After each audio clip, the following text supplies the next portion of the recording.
Tani jẹ́ t'Olúwa tó fẹ́ ṣiṣẹ́ fún? Ta ni yóò ṣe rànwọ́ láti lọ kéde? Ta ni yóò wá ṣáko tí yóò bọ́ tọ̀jà?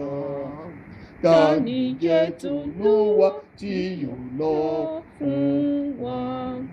Nípa àánú rẹ̀ ńlá àtúrọ̀fẹ́ rẹ̀, àwa jẹ́ t'Olúwa, ràn wá Olúwa. Kì í ṣe fún fàdákà tàbí èrè kan, ní àṣẹ fara wa rúbọ f'Olúwa. Ìfẹ́ ló wá wá rí, èyí ló rọ̀ wá. Ẹni tí Jésù pè kò lè ṣàjáde.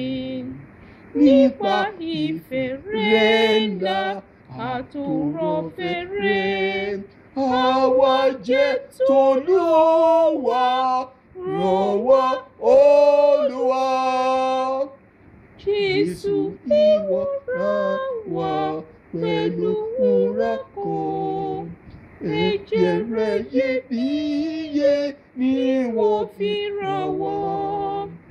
Ó fi ìbùkún rẹ̀ kún àwọn tí wọ́n pè. Ìwọ ló mú wa fẹ́ láti ṣe fẹ́ rẹ̀.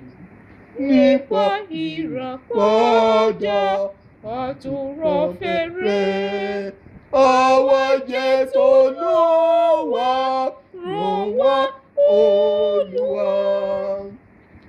Ìjà tilẹ̀ gbóná tí ọ̀tá halẹ̀, àwa ní balógun tó ń jà tó ń ṣẹ́gun. Gbé àmọ̀ra yín wọ̀ ẹgbẹ́ ogun ńlá, di òtítọ́ rẹ̀ mú ìṣẹ́gun dájú. Máa lọ pẹ̀lú ayọ̀ àtúrọ̀fẹ́ rẹ̀, a ó jíṣẹ́ tó rán wá, tìrẹ la wá ṣe.